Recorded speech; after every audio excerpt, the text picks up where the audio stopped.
বিসমিল্লাহির রহমানির রহিম। আসসালামু আলাইকুম রহমতুল্লাহি ওয়া বারাকাতুহু।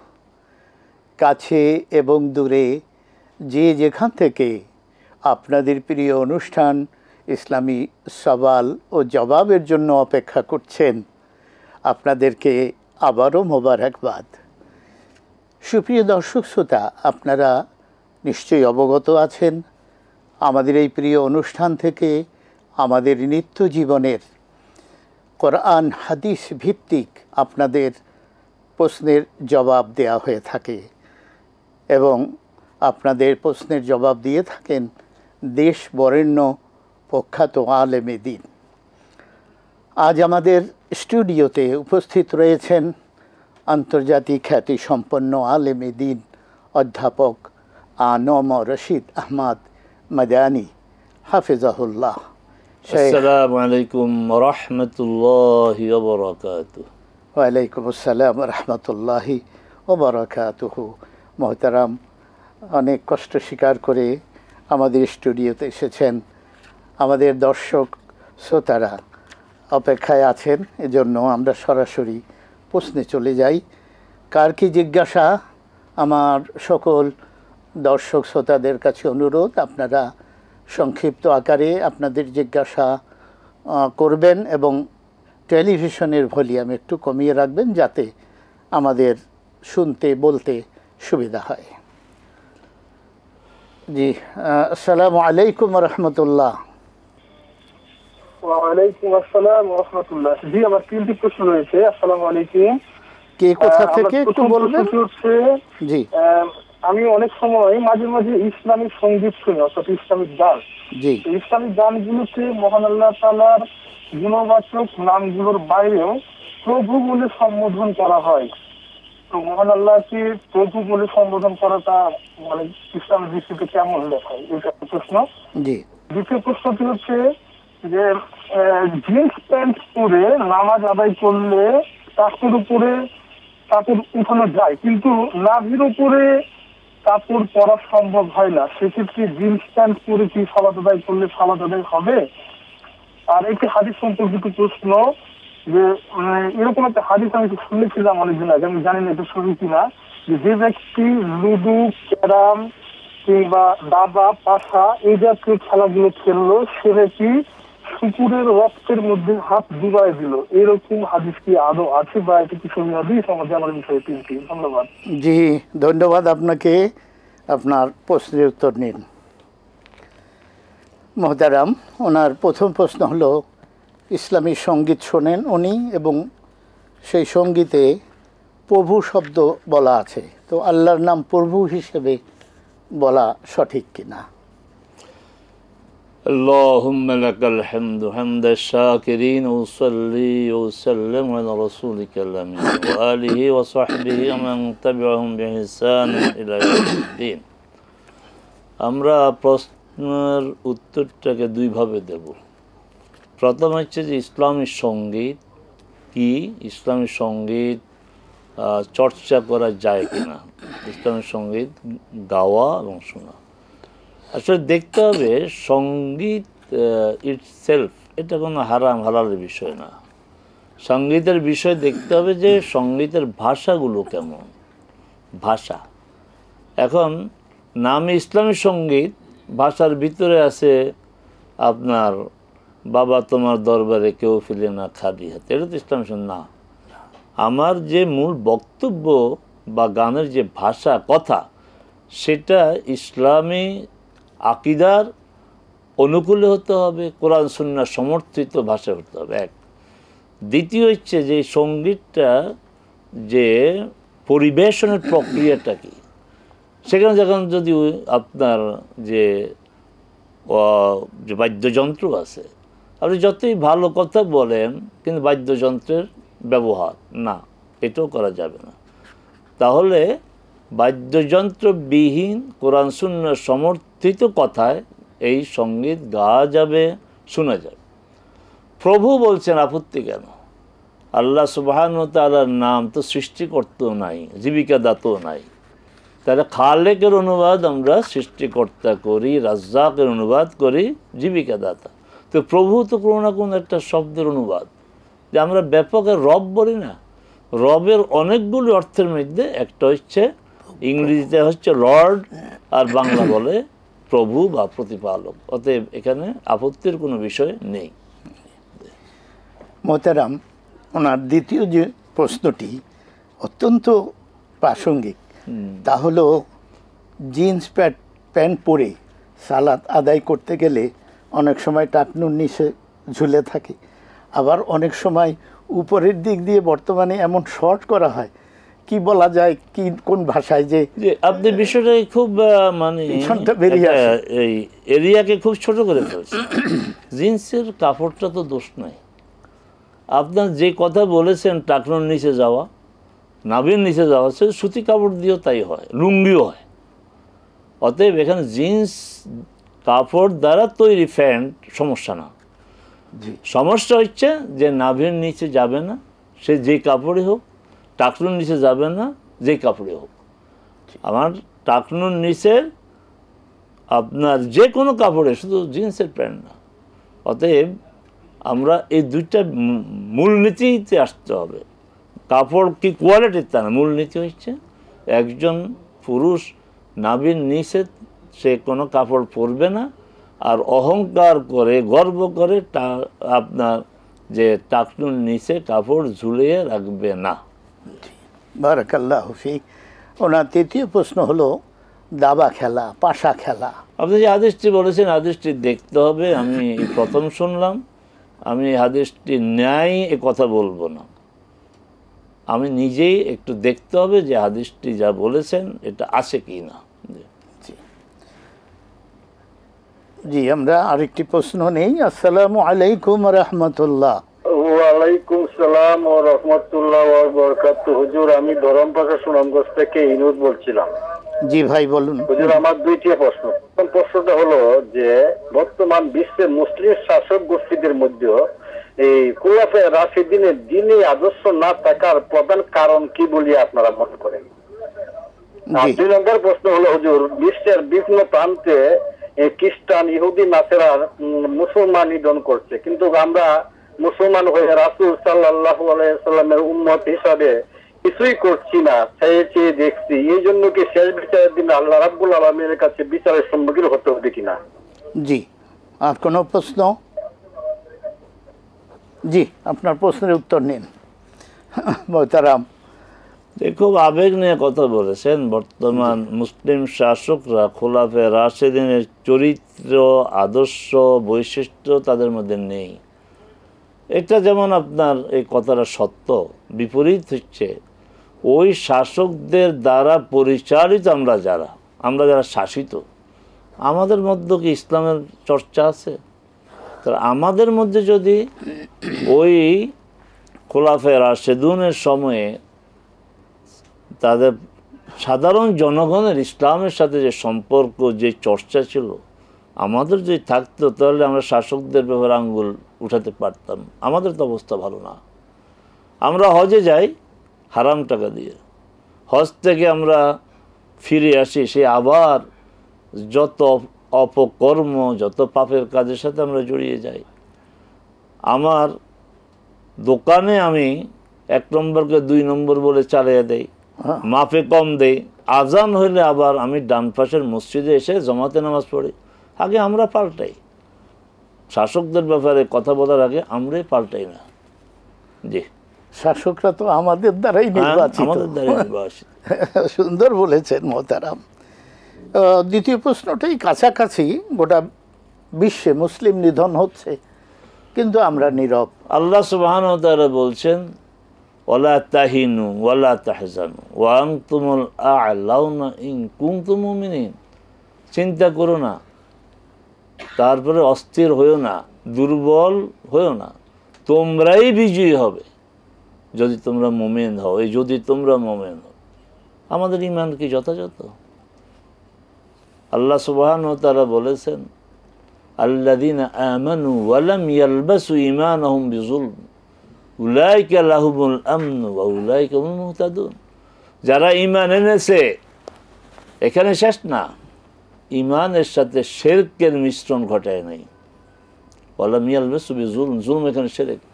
ঈমান এনেছে, এই ঈমানের আশেপাশে চারপাশে কাছে দূরে শিরকের কোনো অস্তিত্ব নাই, তাদের জন্যই নিরাপত্তা, তাদের জন্যই আল্লাহ নিশ্চয় বলছেন তারাই হেদায়েত প্রাপ্ত।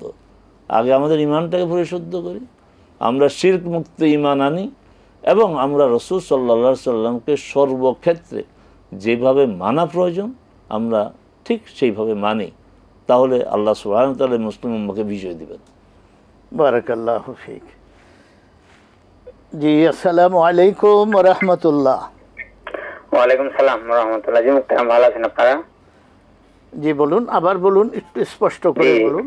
জি, শুনতে পাচ্ছেন আমাকে ভালোভাবে? জি শুনতে পাচ্ছি, বলুন আপনি কে, কোথা থেকে, কি জানতে চাচ্ছেন? আমি শাহিন বলছিলাম। জি জি শাহিন সাহেব। আমার প্রশ্ন হলো যে ওই যে আমাদের এখানে মানে আমাদের গ্রামে আর কি, আমরা সেই বিভাগে থাকি, তো এখানে মানে ঈদের সালাদটা আমরা মানে ছেলেরা পড়া ঈদগাহাতে আর মেয়েরা শুধুমাত্র মেয়ে মুক্তাদি আর একজন পুরুষ ইমাম দিয়ে মসজিদ আদায় করা হয়।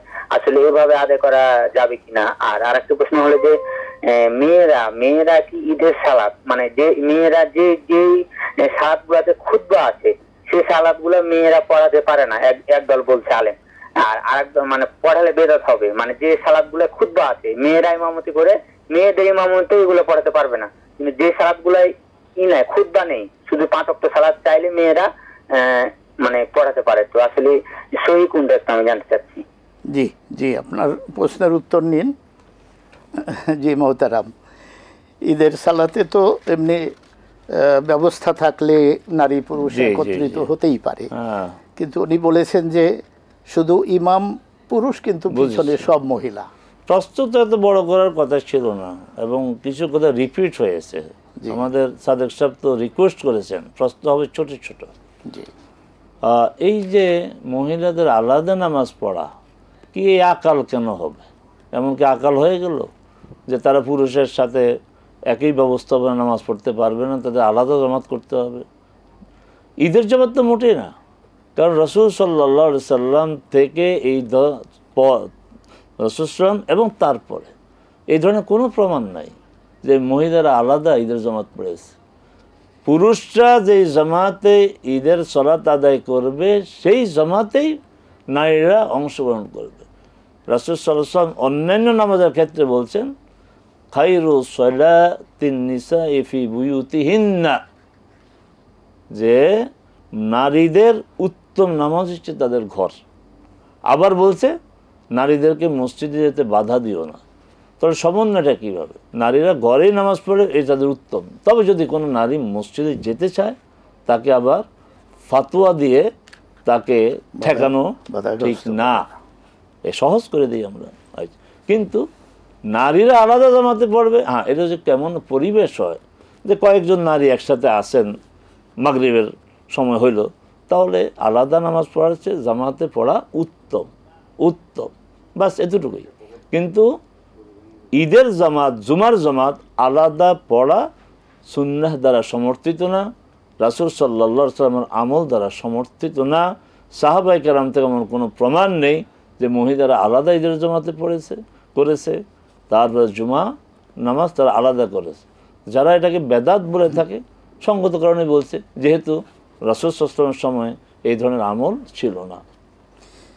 জি মোহতারাম, ওনার দ্বিতীয় প্রশ্নটির উত্তরও মনে হয় আপনার এই জবাবে এসে গেছে, যে মহিলারা যে সমস্ত সালাত এসে গেছে। জি, তাহলে আমরা একটি প্রশ্ন নিয়ে একটু বিজ্ঞাপন বিরতিতে যাব। আসসালামু আলাইকুম, কে কোথা থেকে? আমি বলতেছিলাম ময়মনসিংহ থেকে। জি বলুন, কে কি জানতে চাচ্ছেন?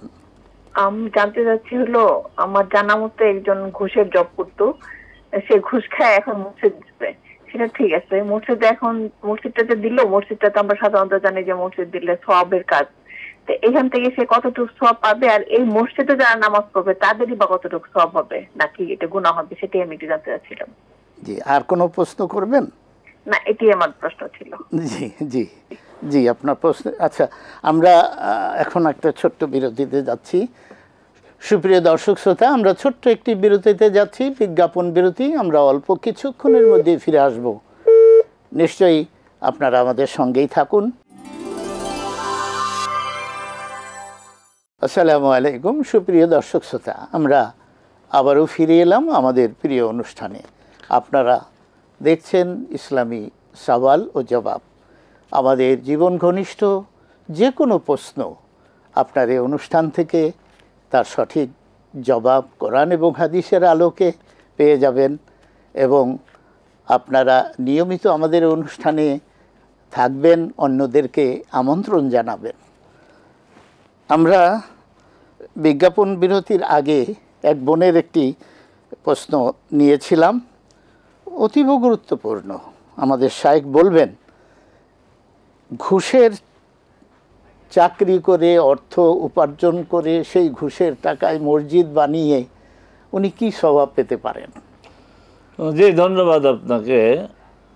যে ঘুষের চাকরি না, মানে চাকরি ঠিকই আছে, চাকরি হালাল চাকরি, কিন্তু তিনি ঘুষ খান, এটা হচ্ছে সমস্যা। আমাদের কাস্টমসের চাকরি হালাল চাকরি, আমাদের যে বর্ডারে আমাদের যারা কাজ করেন হালাল চাকরি, কিন্তু উনি ঘুষ খান।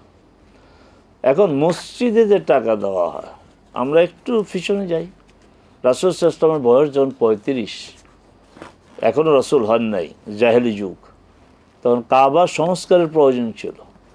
ঘোষণা দেওয়া হলো যে এই ফান্ডে তোমরা যে যা পারো হালাল উপার্জন থেকে টাকা দাও। কারা তারা? জাহেলি সমাজের লোক, তখন ইসলাম আসে নাই, মুহাম্মদ সাল্লাল্লাহু আলাইহি ওয়াসাল্লাম রাসূল হন নাই। এমন কোনো পাপ নাই যে পাপের সাথে ওই সময়ের লোকদের সম্পর্ক ছিল না, নামে তো জাহেলি যুগ। তো ওই সময়ও কতটা আল্লাহর ঘরের প্রতি সম্মান মর্যাদা, যে কেউ এখানে হারাম টাকা দিবা না, হালাল টাকা দিবা। তো চাঁদা সংগৃহীত হইলো, ফান্ড সংগৃহীত। কিন্তু আজকে যারা হজে যান তারা সরাসরি দেখেছেন, যারা যান নাই তারা দেখেন আপনার টিভিগুলোতে, যে একটা অংশ ঘেরাও দেওয়া, সেখানে ঘর নাই, কিন্তু ওইটা কাবারই অংশ, কিন্তু ওই যে জমাকৃত অর্থ দিয়ে বাকিটা হয় নাই, তারা কিন্তু অতটুকুই করেছে। এবং সেই কাবা এখন জাহেলি যুগের লোকের। আর এখনকার এই যে জাহেলি যুগের এই লোকদের এই চেতনাও নাই যে আমার হারামভাবে উপার্জিত নাপাক অর্থ আমি আল্লাহর ঘরে কেন দেই। এখন ব্যাপার হচ্ছে মসজিদ কমিটির দায় দায়িত্ব না যে আপনার এটাকে হালাল না হারাম, হালাল না হারাম, যে দিবে তার দায়িত্ব, সে আল্লাহর ঘরে হারাম টাকা কেন দিবে। এই মসজিদে নামাজ পড়ার ক্ষেত্রে সমস্যা নেই। আর উনি তো সওয়াব পাবে না, বরং গুনাহ হওয়ার সম্ভাবনা তো বেশি, কারণ সে দুঃসাহস দেখে যে একে তো হারাম উপার্জনের টাকা, তুই খা যা পারস, বাকি হিসাব আল্লাহর কাছে, আল্লাহর ঘরে কেন দিলি। এই প্রশ্ন যে আল্লাহ করেন, তুই হারাম উপার্জন করে তোর খাবার জোগাড় করেছ, পোশাক জোগাড় করেছ, সেটার শাস্তি কি হবে দেখা যাবে। কিন্তু আমার ঘরে যেখানে আমার বান্দারা সেজদা দিবে, সালাত আদায় করবে, সেখানে কেন হারাম দিবে। তা এটা আমার ব্যক্তিগত মত যে এটা অপরাধ বেশি হবে। বারাকাল্লাহু ফিক। আমরা আরেকটি প্রশ্ন নেই। আসসালামু আলাইকুম ওয়া রাহমাতুল্লাহ। ওয়ালাইকুম সালাম, কুমিল্লা থেকে নার্গিস বলছি। জি বলুন, আপনার প্রশ্ন বলুন। টেলিভিশনের ভলিউম কমিয়ে দিন। যাকাতের টাকা প্রয়োজনে কি আগে দেওয়া যাবে? আপনার টেলিভিশনের ভলিউমটা একটু কমান, আপনারও শুনতে ভালো লাগবে, আমারও বুঝতে পারবো। জি জি। আর জি, জাকাতের টাকা অ্যাডভান্স। আমাদের সমাজ যদি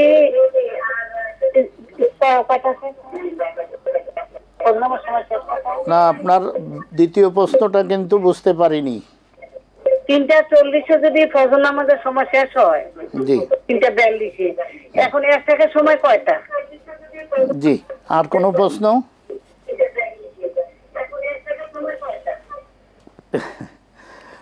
দর্শক শ্রোতা, আপনারা দেখতে পেলেন যে টেলিভিশনের ভলিউম না কমানোর কারণে কি বিভ্রাটটা ঘটেছে। তারপরও ওনার দুটি প্রশ্ন।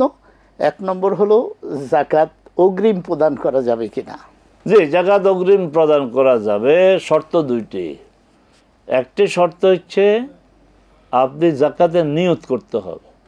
দেন 100 টাকা দেন, কিন্তু নিয়ত হইতে হবে এটা আমি জাকাত থেকে দিলাম। এক।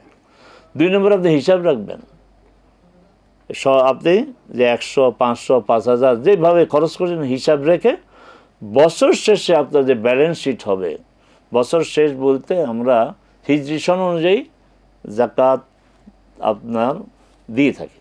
তাহলে আপনার হিজরি সন মাস অনুযায়ী জাকাত সনের শেষ দিন হচ্ছে 29 শাবান বা 30 শাবান।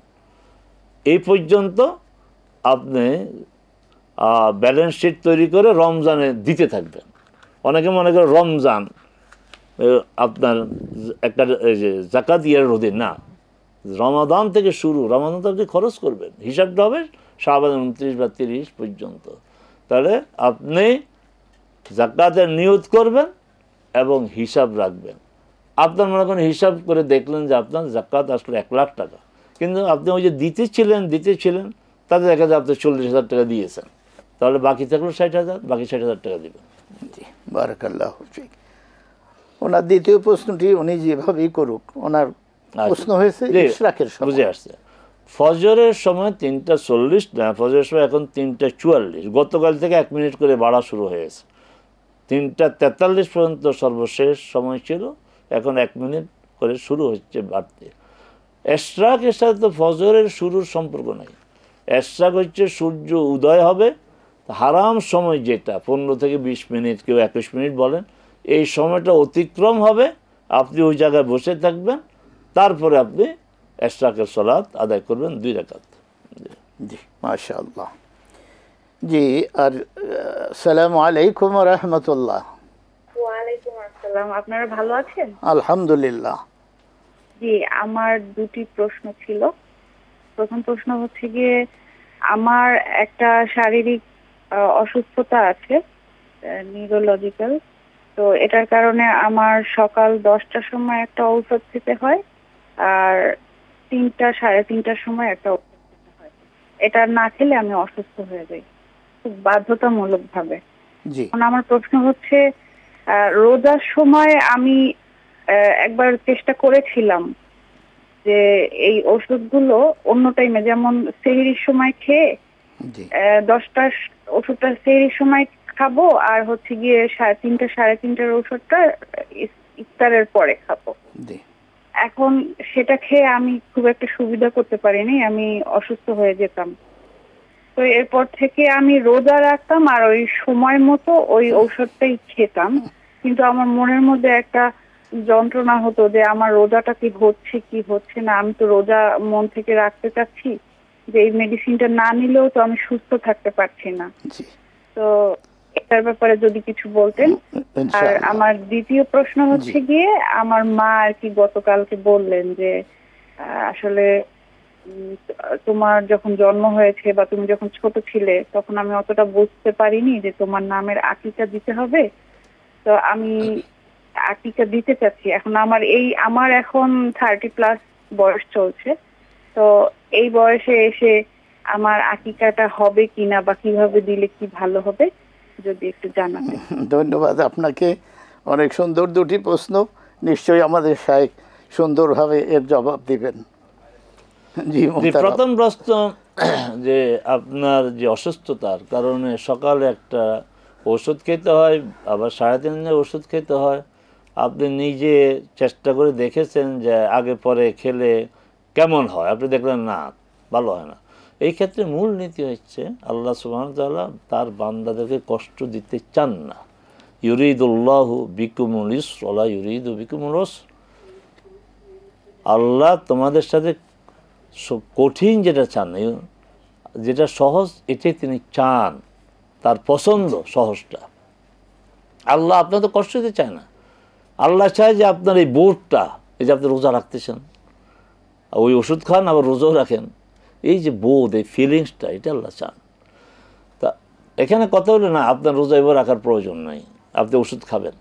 তবে পরামর্শ হচ্ছে আপনি আপনার বিশেষজ্ঞ ডাক্তারের সাথে, যার মধ্যে দিনই চেতনা আছে, দিনই বোধ আছে, এমন ডাক্তার, যে নিজেই রোজা রাখে না সে তো আপনাকে বলবে রোজা রাখবেন না। যে রোজা রাখে, দিনদার, এমন বিশেষজ্ঞ ডাক্তারের পরামর্শ নেন যে বিকল্প কোনো ব্যবস্থা আছে কিনা। যে এই টাইমের পরিবর্তে অন্য কোন আপনি আপনার চেষ্টা করে যান, ফাত্তাকুল্লাহ মাস্তাতাআতুম, আল্লাহ বলছেন যতটা সম্ভব আমাকে তোমরা ভয় করে চলো। তো এই চেষ্টাটা আপনি করে দেখেন। কিন্তু আপনি এখন যেভাবে রোজা রাখছেন না, এই রোজা এইভাবে কষ্ট করে আপনার রাখার প্রয়োজন নেই। এর সর্বশেষ যখন আপনি জানবেন যে না এই ওষুধ এইভাবে খেতে হবে, তাহলে এটা স্থায়ী আপনার বিষয় হয়ে গেল, তাহলে আপনি আপনার প্রতি রোজার জন্য একটা করে ফিদিয়া দিবেন, খাওয়াবেন, আপনি যা খান ওইভাবে খাওয়াবেন, অথবা এক রোজার বিনিময়ে 1.5 কেজি পরিমাণ আমাদের প্রধান খাদ্য চাউল দিয়ে দিবেন। সুপ্রিয় দর্শক শ্রোতা, আমরা আবারও ছোট্ট একটি বিরতিতে যাচ্ছি। অল্প সময়ে আমরা ফিরে আসব, নিশ্চয়ই আপনারা আমাদের সঙ্গে থাকুন। আসসালামু আলাইকুম রহমতুল্লাহ। আমরা ছোট্ট একটি বিজ্ঞাপন বিরতির পরে আবারও আমাদের অনুষ্ঠানে ফিরে এলাম। বিরতির আগে এক বোনের প্রশ্ন ছিল দুটি, একটির জবাব আমরা শুনেছি, আরেকটি বাকি আছে। আমরা আরেক ভাইয়ের একটা প্রশ্ন নিয়ে একসাথে আমরা উত্তরগুলো শুনব। আসসালামু আলাইকুম রহমতুল্লাহ। ওয়ালাইকুম সালাম ওয়া রাহমাতুল্লাহি ওয়া বারাকাতুহু। ভালো আছেন? আলহামদুলিল্লাহ আলহামদুলিল্লাহ। হুজুর, আমার প্রশ্ন, আমার মানে রিসেন্টলি আর কি শ্বাসকষ্ট রোগ ধরা পড়ছে, ওই নাক দিয়ে পানি পড়ে, তারপরে সবচেয়ে বড় আমি কয়েকদিন ধরে কালকে ডাক্তারের কাছে গেছি, অনেক পরীক্ষা নিরীক্ষা করে আমাকে শ্বাসকষ্টের ওষুধ, ইনহেলার, তারপরে আমি মানে নামাজে 3-4 মাস যাবত আমার এই কষ্টটা, নামাজে পড়তে বসলে সূরা ফাতিহা সহ অন্যান্য ফর্মালিটি, যে সূরা পড়া বা এটি পড়তে গেলে আমার দম বন্ধ হয়ে আসে। কোন রকম নামাজ মানে কোন রকম শেষ করে দেয় সারা ভাবে করে বিছানায় এসে শুয়ে পড়ে খুব পরে এগুলি কষ্ট করতে করতে কালকে ডাক্তারের কাছে গেলাম। উনি দিলেন, ইনহেলার দিচ্ছেন, অনেক ওষুধ দিচ্ছেন, আর এছাড়াও আমার ডায়াবেটিস আছে, অনেক রোগ আমার শরীরে। এখন আমি আল্লাহর কাছে সবসময় একটা দোয়া আর কি, আমি এটা আগেও করোনাকালীন সময় শিখছিলাম, এটা আল্লাহুম্মা ইন্নী আউযু বিকা মিনাল ফারাসি ওয়াল জুনুনি ওয়াল জুজামি ওয়া মিন সাইয়িল আসকাম। এটা উপরে আবার আরেকটা পড়ি, আল্লাহুম্মা ইন্নী আউযু বিকা মিনাল জুবনি ওয়া আউযু বিকা মিনাল বুখলি ওয়া আউযু বিকা মিন আন উরাদ্দা ইলা আরজালিল উমরি ওয়া আউযু বিকা মিন ফিতনাতিদ দুনিয়া ওয়া আযাবিল কুবুরি। আমি এই দোয়াগুলি পড়ে মানে আমি আল্লাহর উপরে তাওয়াক্কুল করে, আল্লাহ পাক কি আমার মানে ফজিলত দিবেন? জি জি। মানে ওষুধ খেতে খেতে এমন একটা বিতৃষ্ণা, এখন আমি আল্লাহর উপরে তাওয়াক্কুল করে, অনেকে অপেক্ষায় আছেন, তো আল্লাহ পাক কি শিফা দিবেন? আর কোনো প্রশ্ন আছে? জি। আর কোনো প্রশ্ন আছে? না হুজুর, আর কোনো প্রশ্ন নাই। জি জি জি মোহতারাম। ওনার শ্বাসকষ্টের কারণে, মূল কথা তো ওইটাই ছিল, শ্বাসকষ্ট। এতটুকু বললে আমরা বাকি কথা বলে দিতাম। যে শ্বাসকষ্ট হচ্ছে, আমরা দোয়া করি, আপনি দোয়া করেন, আল্লাহ আর যে দোয়াগুলি পড়তে থাকেন, তবে বিশুদ্ধ উচ্চারণ সঠিক হয় না। জি জি, তাহলে আমরা অন্য আর কি প্রশ্ন নেই। জি, আসসালামু আলাইকুম রহমতুল্লাহ। জি আচ্ছা, আগে ওনার আগে যে বোনটি প্রশ্ন করেছিলেন তার একটি প্রশ্ন ছিল আকিকা সম্পর্কে। ছোটবেলায় হয়নি, এখন উনি করতে পারবেন কিনা? যে ইবাদতগুলো সময়ের সাথে সীমাবদ্ধ, সেগুলো ওই সময় করতে হবে। ফজরের সালাত আদায় করতে হবে সূর্য উদয়ের আগেই। সূর্য উদয়ের পরে তো আর ওয়াক্ত থাকে না। হজের সময় হজ করতে হবে। তা আকিকাটার ক্ষেত্রে এই ধরনের সংশয়, সন্দেহ, ভুল বুঝাবুঝি কেন? রাসূল সময় ঠিক করে দিয়েছেন 7 দিন। এরপর আরেকটি হাদিস আছে, সে হাদিসে বলা হয়েছে 7 দিনের মধ্যে না পারলে 14 দিন, 14 দিনের মধ্যে না পারলে 21 দিন, সময় শেষ। তার আকিকার এই প্রশ্ন উঠে কেন? যখন হজের সময় শেষ হয়ে গেলে তার হজ করা যাবে না, এখন কি হজ করতে পারবে কেউ? যেই ইবাদতের জন্য যে সময় নির্ধারিত, ওই ইবাদত ওই সময় করতে হবে। আপনার আকিকার কোনো প্রয়োজন নেই। তবে আপনার মা যদি একটু মানসিকভাবে এই চিন্তা করে থাকে, আরে মেয়েটির আকিকা তো দেওয়া হলো, তো একটা ওই যেহেতু আপনি মেয়ে, একটা খাসি আপনি সদাকা করে দেন, গরিবদের মাঝে বিতরণ করে দেন। পার্থক্য হচ্ছে আকিকার গোশত নিজে খাওয়া যাবে, আত্মীয়দেরকে দেওয়া যাবে, ধনী গরিব সবাই খেতে পারবে, কিন্তু সদাকা নিজে খেতে পারবেন না, ধনীরা খেতে পারবেন না। তা আকিকা কিন্তু আকিকা করবেন না, আকিকা এখন করলে এটা সুন্নাহ পরিপন্থী কাজ হবে। আপনি করবেন, সদাকা দিয়ে দিবেন, বাস আপনাদের যে একটা আবেগ, সে আবেগটাও আপনার বাস্তবায়িত হয়ে গেল। জি জি, কে আছেন অপেক্ষায়? কি জানতে চাচ্ছেন? সালাম আলাইকুম। হ্যালো, সালাম আলাইকুম রহমতুল্লাহ। বলুন, আপনার প্রশ্ন বলুন। আমি রাজশাহী থেকে বলতেছি আর কি। জি বলুন। আমাদের এখানে একজন কিছুদিন আগে মৃত্যুবরণ করেছিল, তো একজন পীর সাহেব আসছিলেন আর কি। তো কবরের মধ্যে কোরআন শরীফ দেওয়া হয়েছে। তো তিনি বলেছেন কবরের মধ্যে কোরআন শরীফ দিলে কবর আযাব মাফ হয় এবং নবীজির শাফায়েত ওয়াজিব হয়। সেক্ষেত্রে আমার জানার বিষয় হলো কবরে কোরআন শরীফ দেওয়া কতটুকু কি? জি, আর কোনো প্রশ্ন? আর একটি প্রশ্ন হচ্ছে যে 3 দিনের মধ্যে আমাদের কুরবানি করা হয় নাই আর কি। কুরবানির পশু হারিয়ে গিয়েছিল, পরে পাওয়া গিয়েছে, এখন আমাদের করণীয় কি? জি জি, ধন্যবাদ। আপনাদের উত্তর নিন। মৃত ব্যক্তির কবরে কোরআন শরীফ দেয়া। যিনি প্রশ্ন করেছেন, আওয়াজে কণ্ঠে বোঝা গেল বয়স বেশি না, তো জানার আগ্রহ আছে, ভালো, আলহামদুলিল্লাহ। আমাদের এখান থেকে তোমাকে যে প্রশ্ন করব, তোমার যে বয়স, তুমি তো অনেক মানুষের মৃত্যু দেখেছো, কবর দেখেছো, তোমার এলাকায়, তোমার বাইরে। এই যে কোরআন মাজিদ কবরে দেওয়া, তুমি কি দেখেছো? তো এটা যদি এত ভালো কাজ হইতো, আর উনি যে বলেছেন সেই পীর সাহেব যে কবরের আযাব মাফ হবে, তাহলে সারা বাংলাদেশে যখনই মানুষ মারা যাবে কবর হবে, কোরআন মাজিদ দিয়ে দিবে। না, আমার এই বয়সও আমি দেখি নাই, সাদেক সাহেবও দেখা শুনিও নাই, কথা না শোনার কথা না, এগুলো যে ভণ্ডামি, ভিত্তিহীন কথা, মিথ্যা কথা, এগুলো ঠেকাবে তোমরা যুবকরা। এই ধরনের যে অপকর্মগুলো, যেগুলি সমাজে কোনো প্রচলনে নাই, এগুলি তোমাদের ঠেকানো দায়িত্ব, সব হবে। জি, ওনার দ্বিতীয় প্রশ্ন ছিল কোরবানির 3 দিনে কোরবানি দেওয়া সম্ভব হয় নাই। সম্ভব হয় নাই, গরু হারা গেছে, গরু পাওয়া গেছে, এখন দিয়ে দাও।